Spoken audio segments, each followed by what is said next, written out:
that you can use to kind of weigh Okay. the pros and the cons and the facts against. Solid truths are, Does that make sense? I think solid truths are hard sometimes when they're based on opinions. Right. We Um, talked.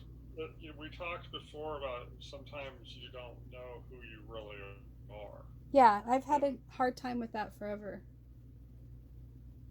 yeah, and so I want to just challenge you, like over the next week, when you because solid like truths will usually hit you like a ton of bricks. Like, wow, I really do believe that to my core. Well, And if I really believe what Green Noodle is saying about Jim not being the bad guy here, and I'm just the one avoiding my trauma, and I also believe Yellow saying that we're doing this whole noodle thing to avoid making some tough decisions, and we're avoiding being smart, and we're avoiding our growth, really mm-hmm, is what Yellow Noodle is saying. Blue Noodle, I'm really having a hard time right now because Blue Noodle is feeling like she she really she really has a question that she keeps saying over and over, and it's, if you saw me every week on Tuesday with a black eye, bloody lip, and I'm shaking and I'm scared and I'm falling apart outwardly, right? mm-hmm, As a mandated reporter, I would hope, right? You'd have to say, this girl's in danger, this woman's in danger. We need to do mm-hmm, something and get her out of there. yeah, Okay? I as Blue Noodle, I want to know, how does somebody catch emotional abuse? How does it look? Could it look like psychosis and dissociating and depersonalization and forcing myself to go into this noodle crazy mind and think that this is legit stuff, and yet torment myself more thinking that it's my fault and I've got to fix this? Why does it have to be up to me? Why can't someone just save me? yeah. You're right. I mean, emotional abuse can do that to you. Because I everything I've read about emotional abuse, it messes with the person's identity. Mm-hmm. Absolutely, it does. That's absolutely true. And that's the problem with mental health is that it's not always as evident as physical abuse. Um, Emotional abuse is always more difficult to detect and more difficult to prove. And I think about people who are in situations that they wish desperately they can get out of, but they're scared to get out, and they're scared to do anything, and they're scared and they're scared, and so they continue to suffer day after day and reason with themselves and convince themselves of things, and go deeper into this sea of craziness that makes them deal with it for another day, and to deal with it for another week, and deal with it for another month. Like, I was watching some old videos from June when I first started talking about noodles to myself, my video journals, and I just forgot what I was going to say. It's almost like it was, nope, don't remember that. No, what was I saying? I want to know. The old video journals said, oh crap.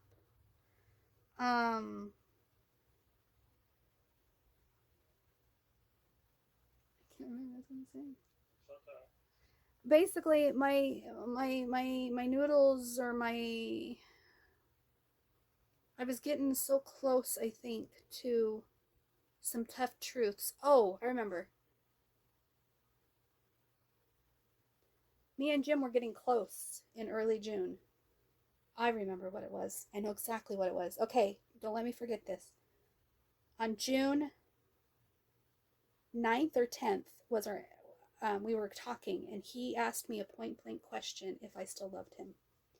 And he needed to know if this was going to go any further, and if not, he needed to know. He doesn't care what the answer is, he just wants my honesty for once and for all.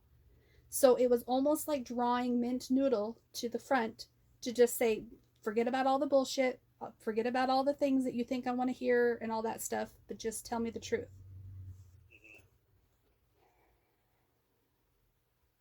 And we said,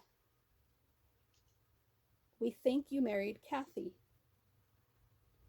And that opened up the door to this possibility that there is more to me than what Jim wants. And that gave me this release on being able to figure out who I am without Kathy. And it gave me this honesty to just be open and honest with, which I've never been able to do, ever. Right. And because he was open for it and ready for it, so I'm open and honest with him. And then he starts researching d.i.d. to understand more for himself. And then he agrees that this makes sense on why he's assumed for me to be dishonest and why he assumes for me to be, trying to leave him all the time, and why he thinks he catches me staring and then I don't remember staring. And everything he said made sense to him, where I remember specifically going, seriously? But then I think we wanted love and validation so badly, we were like, okay, yeah, let's go with this, because he's finally starting to validate who we truly are. He's starting to validate that I wasn't being dishonest on purpose, and I wasn't trying to get his attention, or leave him or manipulate him. I wasn't trying to do those things. I'm just really not all there. Thank you. I would rather be not all there and accepted by you than to be all these terrible things that you think of me to be. Does that make sense? Like, I almost feel like that is gaslighting in itself, that he couldn't ever take a look at his abuse and say, this is why Crystal's acting like this. And then he's like, tell me the truth. Do you love me or not? And then I say, I don't think I do. And I think I know why, because that was my truth, right? But then he takes it and says, okay, yeah, so you're just crazy. So everything you've ever said I did, or yeah. Do you see what I mean? Like that to me is the epitome of gaslighting, to make me feel like I'm crazy. It made me feel like I'm crazy. I don't know if I'm making any sense. But that's not true. You're not. No, I don't. Well, like, I feel like a part of me is really solid and I understand myself so well, but I can't stay there. You're going to stay there for longer periods of time. This is the beginning of this process. You started this in June. We're just moved into September. This has only been a few months. You've come extremely far in the last few months. I just feel like my mind is slipping, and at the same time I feel like I'm doing so much better than before. One example of how great it feels is if I am really upset about something and then 5 minutes later I can't remember why I was upset. I used to dig so deep to try to remember, and then when I did dig deep enough, I sat in that hole and I would not come out. I stayed in that personality and that anger and that hurt and that pain. But now that when I forget, I can write it off as good. I'm glad I forgot. I'd rather be in this one right now. I'd rather be in the next one and the next one, and I get to keep moving forward rather than going backwards. So that is one way that I feel like noodles separating has really helped me see that I am who I am, and I get to be fluid and move in and out of these emotions and not stay there for too long. But I used to stay there on purpose for too long because I didn't want to I didn't want to be inconsistent with myself. I needed consistency, and being inconsistent right now is the hardest part. Is that I'm like, I like it and I hate it, and it's such a dichotomy in itself. I think part of that is learning to let go, judging yourself, and let go of guilt and shame, I didn't hear because you. that's what Your does that phone. to us. Where we want it. I was saying, can you hear me now? I can hear you better. Yeah, it's like it was cutting out for a second. So I was saying that part of that I think is not judging yourself and not allowing guilt and shame to take over, because that's what we do when we feel shame and guilt, low self-worth, is we want to dig deep and wallow in that misery, the negativity. So I think that's a sign that you're starting to become more accepting of who you are, which I think is very positive. I agree. There's a fine line between not wanting to suppress your noodles, the ones that need to be healed, and trying to get to the bottom of every little turmoil or negativity you go through, and realizing, hey, I'm not going to allow guilt and shame to keep me, held down. Mm-hmm. So there's a fine line between those two, and I think the stronger you get, the more you're going to realize that you have value and you don't need to feel guilt and shame for every little thing. So I think that's positive. I think that's a sign of progress. I had a short little thing. I think it's 30 seconds that I thought was really triggering today, which I think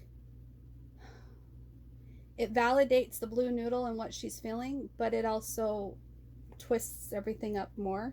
So I'm gonna see if I can share this because Okay.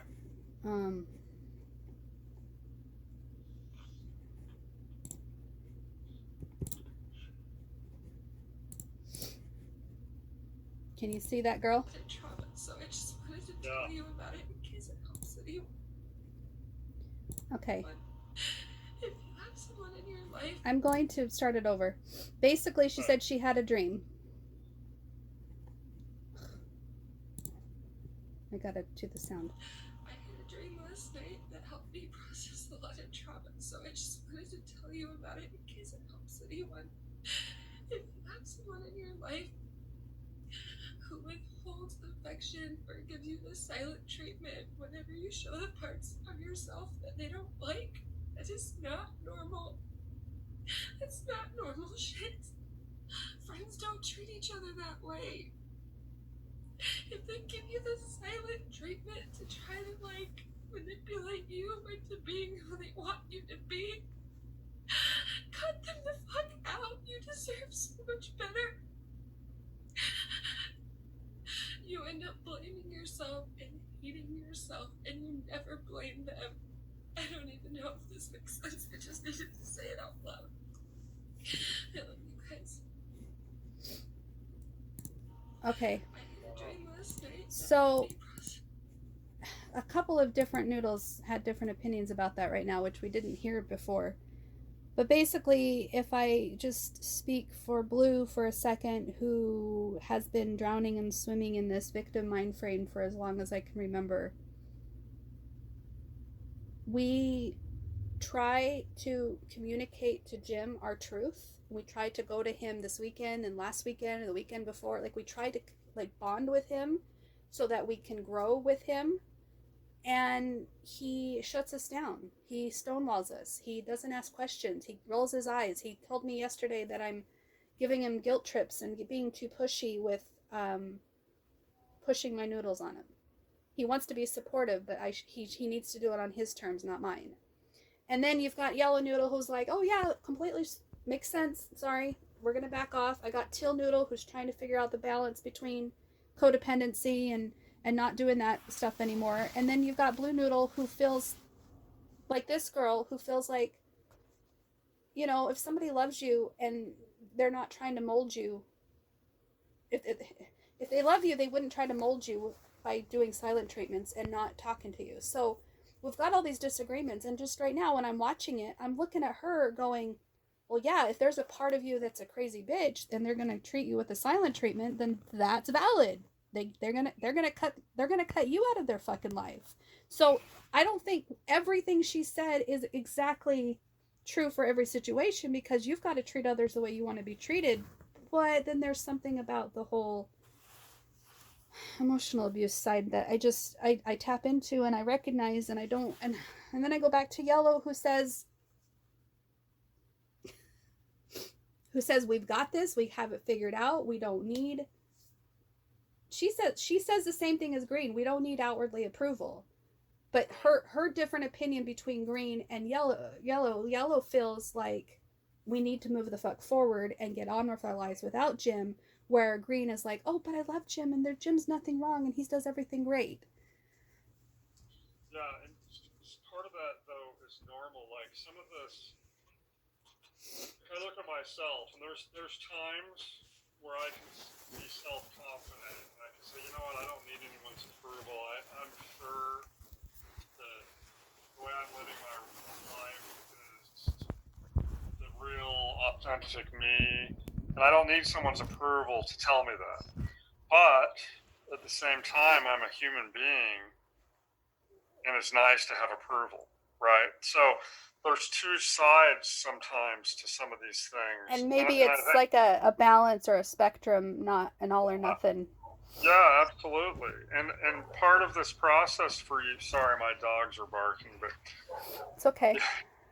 But part of this process, I think if you look at everything as absolutes, it's going to be very difficult to line up these noodles all on the same page. And I think that's where we've always had a problem, but now we're just recognizing them as noodles. We've always had a problem with absolutes. We thought that. Right. And that's the thing, and I remember I was talking about this once before, is that there's really nothing, very few things in this world that are absolute. Okay? There are most situations where I can look at it and see both sides and say, okay, I agree with this, but I could also see, just like you are with this girl, like I identify with her, I've felt that way. But if you're a crazy bitch, then maybe, this is why you're getting shut out. Right. Like there's usually always two sides to things. And I think I've been really good about perspective shifting, and I've always been able to do really well with that. Like I talk about with politics, and I'm the chameleon based on who I'm talking to. I can shift my perspective and match and line up with them, but I don't want to jeopardize my integrity for the sake of their approval. That's what I'm tired of doing. But see, this is why you have to have those solid truths that you weigh all of these decisions against. Something that all of your noodles agree with in theory. They don't always have to feel it. Okay? Like for example, a truth like, I have value. Okay?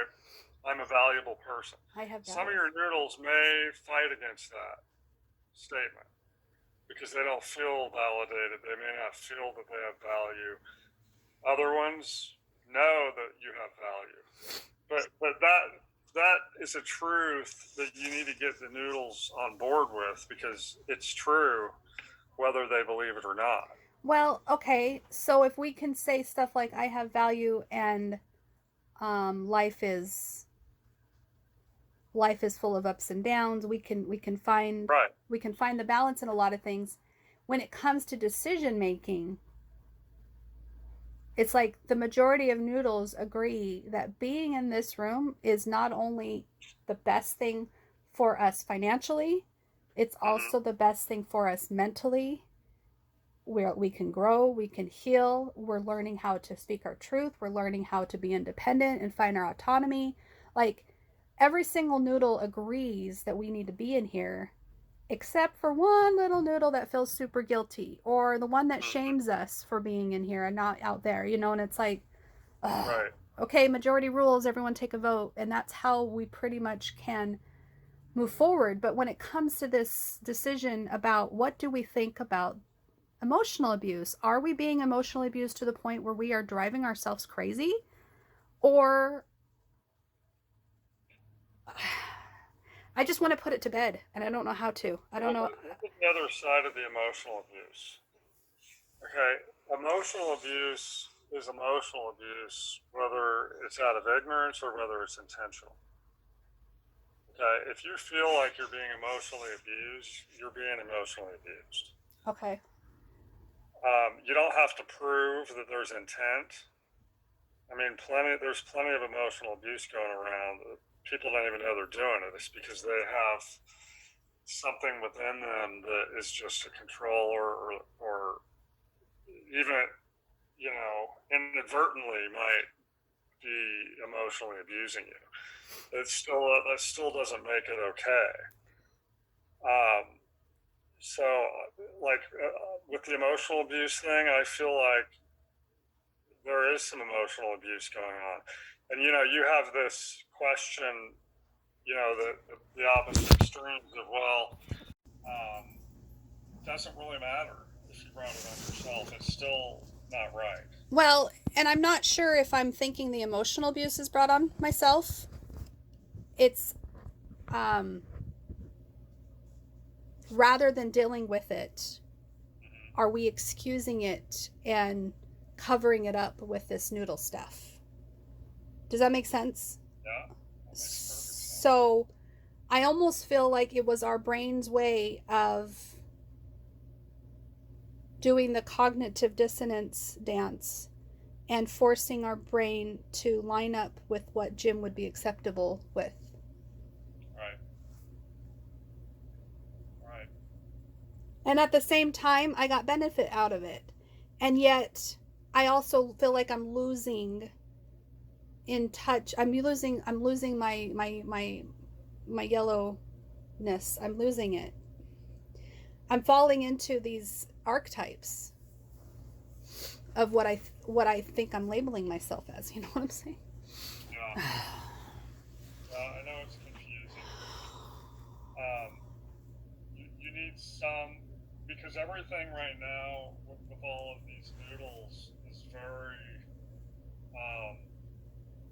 what's the word I'm looking for?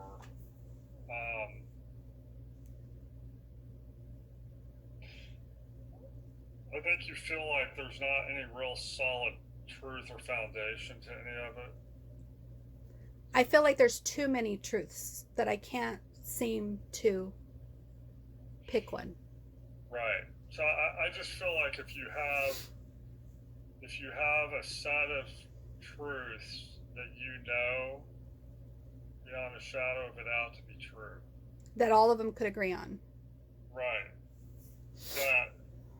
And not even that all of them can identify with, but that all of them can agree in theory, yes, this is the way it should be. Maybe I don't feel that way, maybe I haven't been allowed to feel that way, but yes. You can start out with basic truths like, my life matters. Ones Right. that are true. You know that your life matters. That when you come across these, or when you're trying to balance these noodles, that you can weigh these decisions with some of these truths to gain to kind of substantiate it a little bit. It kind of gives you some guidance. You look at our Constitution. I don't know how much you know about the Constitution, but that's really there's founding principles that once these founding principles are established, everything else is weighed by that Constitution. Like, does this line up with our core values and our core beliefs? Okay. If it doesn't, you see what I'm saying?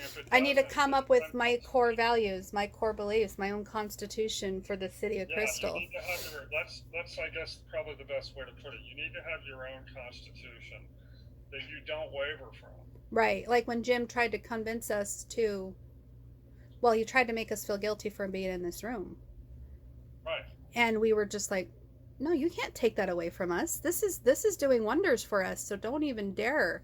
And yet at the same time, that noodle that felt the guilt and felt the shame and felt the longing to make him happy again was trying to be the only voice in the sea of naysayers, Right. and we railroaded her into staying in the bedroom. And sometimes she pulls us in to the bedroom with him because she wants her way too. So Right, and here's the point, like, not only to help balance yourself, but if you don't have a set of core values that you stick to, people know it and people will take advantage. Just by out of sheer not necessity, but they just do. out of Like selfishness, yeah. yeah, well, a good example. Here's a good. It's kind of a dumb example, but like like if you don't take care of your vehicle, say you keep your car shitty looking, you don't clean it, you don't take care of it, there's dents all over it, it's dirty, and someone borrows your car, they're Mm-hmm. going to look at the way you keep your car, and they're immediately going to assume, well, I don't have to take care of this car. She doesn't take care of it. Why should I respect it if she doesn't respect it? Right. Okay, so what this your own little constitution can do is it demands respect, Okay, right? I really identify with that one because Okay. prior to moving into this bedroom, I never felt so passionate about my bed until I had my very own bed. And this is the first time I've had my own bed. I even shared a bed when I was a kid. So I make my bed, I put the pretty pillows on my bed.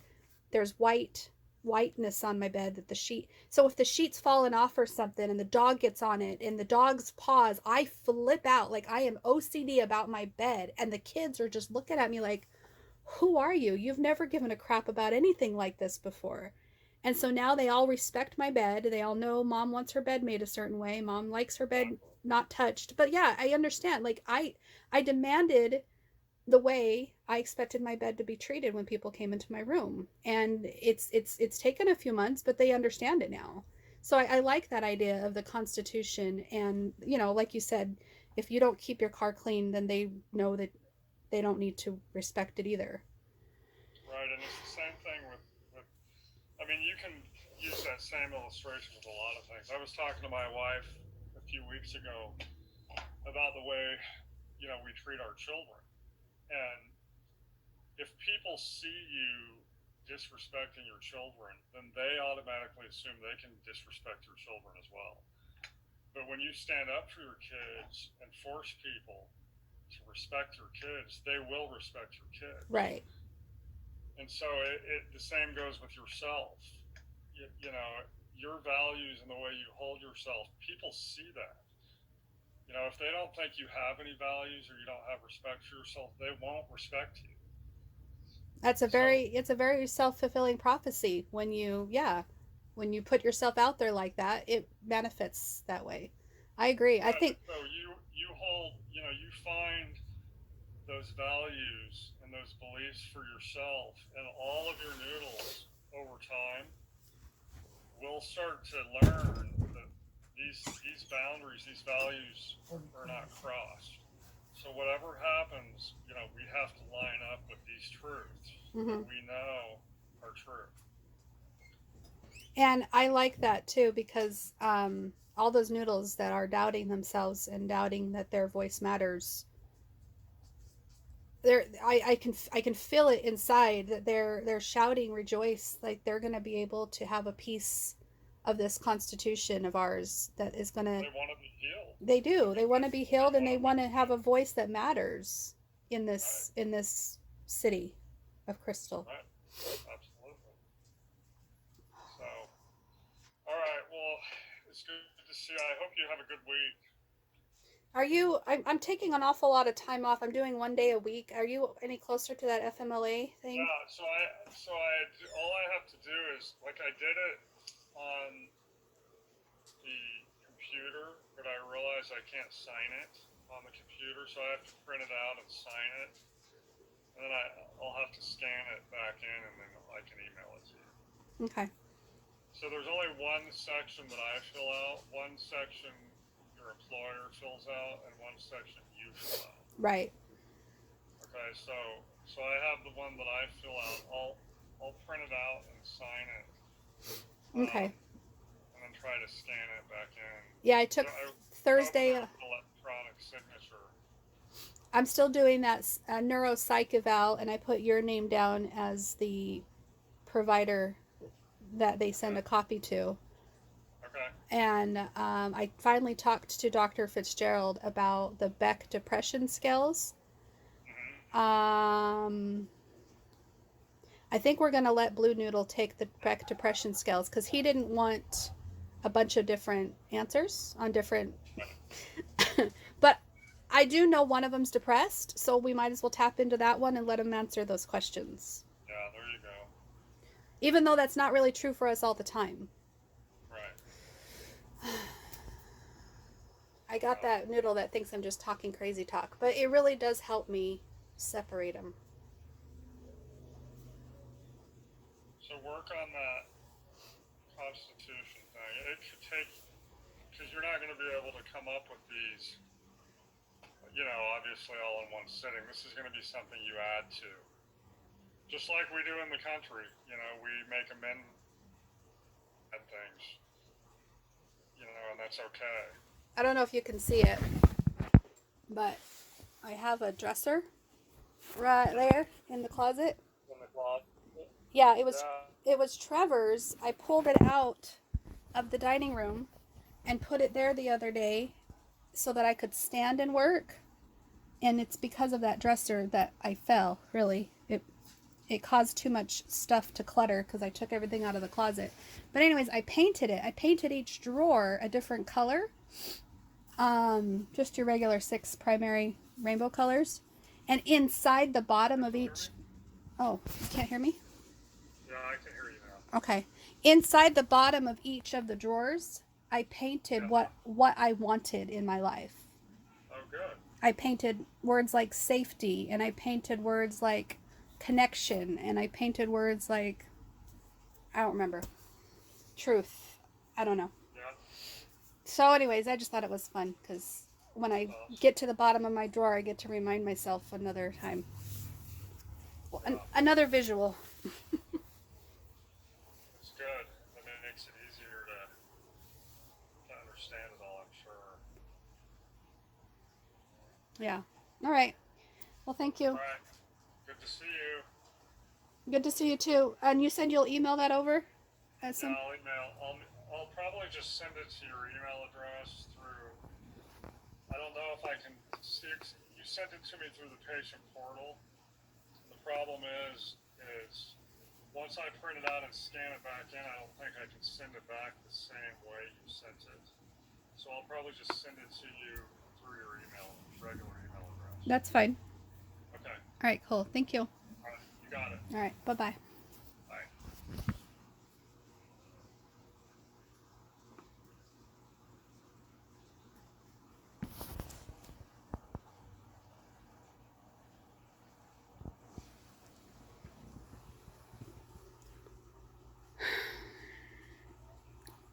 We're doing okay. We're doing okay. We just need to remember that we are a team working together, and we can't afford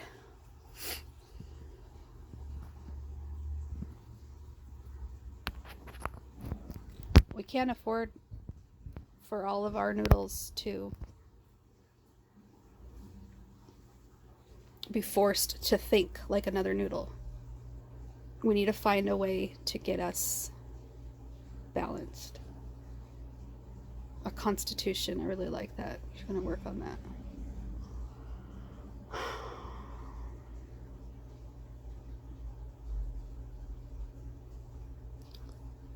We're going to think. We're going to go into the headspace and think.